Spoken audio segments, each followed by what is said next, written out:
Hey, it's Sela Social Studies. Hey guys, what's up? Welcome back to Sila's Social Studies. Today we're going to talk about the Louisiana Purchase.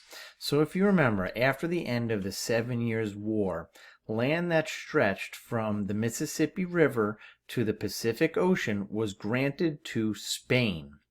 This left little room for American expansion to the west. So how does President Thomas Jefferson purchase this same land from France if it was issued to Spain after the French and Indian War or the 7 Years' War? The answer is simple. It's a secret treaty between France and Spain in 1800. In the secret treaty of San Ildefonso on October 1st, 1800, Spain returned the territory of Louisiana, which France had ceded to Spain back in 1763. Spain was losing power in Europe and was looking for a way to rectify this by surrendering the Louisiana territory and creating Tuscany in Europe.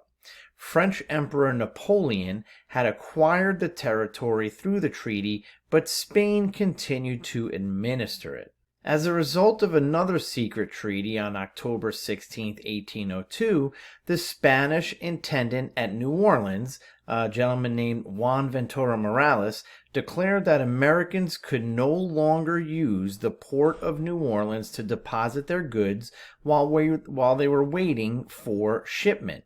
This was a direct violation of Pinckney's Treaty of 1795. Americans were outraged, and it directed all their outrage towards Spain. The U.S. Secretary of State, James Madison, protested to the Spanish government and warned Napoleon that Americans were going to be preparing to go to war to regain access to New Orleans. In 1803, Thomas Jefferson sent Robert Livingston and James Monroe over to France to negotiate a deal with Francois de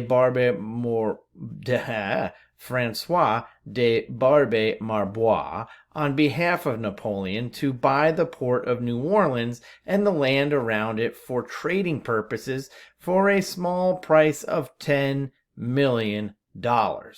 During negotiations, the French minister suddenly asked if the U.S. would like to buy the whole Louisiana territory.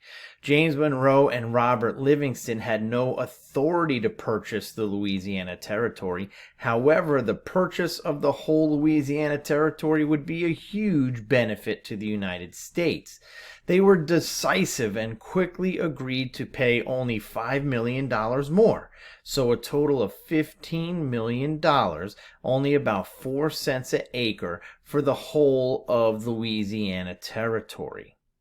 Now, this Louisiana territory was a massive western region of North America. It consisted of 828,000 square miles that extended from the Mississippi River in the east all the way to the Rocky Mountains in the west between the Gulf of Mexico and the Canadian border. It effectively doubled the size of the United States and later became all, or at least part of, 15 different states.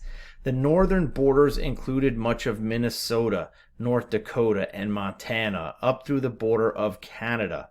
The borders to the south were New Orleans and the Gulf of Mexico. Even though the purchase faced much opposition in Congress, the vote to purchase the territory passed by a tally of 59 votes to 57 votes in favor of the acquisition of the land. Jefferson announced the Louisiana Purchase to the American people on none other than July 4th, 1803. Jefferson would soon organize expeditions to explore the new land in the Louisiana Territory by the Louisiana Purchase, which consisted of the Red River Expedition, which explored the Southwest, the Pike Expedition, led by Zebulon Pike, which explored the Great Plains and even into the Rocky Mountains, and the famous Lewis and Clark Expedition. The newly acquired territory gave the United States navigation rights on the Mississippi and Missouri rivers, which opened up new opportunities for westward expansion and farming. And the massive areas of forest contributed to the lumber industry and made some very big improvements on the economy. Some parts of the territory was rich in gold and silver, greatly contributing to the wealth of the United States. I believe when all said and done, Thomas Jefferson suffered the most with the purchase of the territory. As I discussed before, Jefferson was a staunch anti-federalist who followed a strict construction of the Constitution. He believed that as the Constitution did not say he can do something, then he cannot do it. The issue at hand was that nowhere in the Constitution did it mention that the United States government had the power to acquire vast amounts of territory. I believe Jefferson was torn at this scenario. Congress felt that the purchase could lead to war with Spain, and in the end, Jefferson goes against his beliefs and makes the purchase. Congress ratifies the purchase, and Americans are able to move westward to the Rocky Mountains.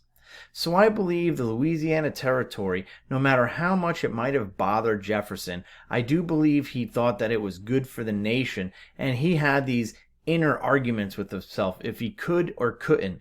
Because if you remember, the loose constructionist Alexander Hamilton was his literal arch nemesis. And why would he do something like, hey, you know, the Constitution doesn't say I can do it, so I will do it. That's the finding the loophole, right? It doesn't say, the Constitution doesn't say that I can't purchase the land, so I will. That would be the thoughts of Hamilton. So Jefferson has to basically side with the Hamiltonian loose construction of this Constitution to be able to buy the Louisiana Purchase. But this purchase was huge for the United States. It doubled the size. It was able to push us westward and continue our goal of manifest destiny and moving to the Pacific Ocean. I'll see you next time.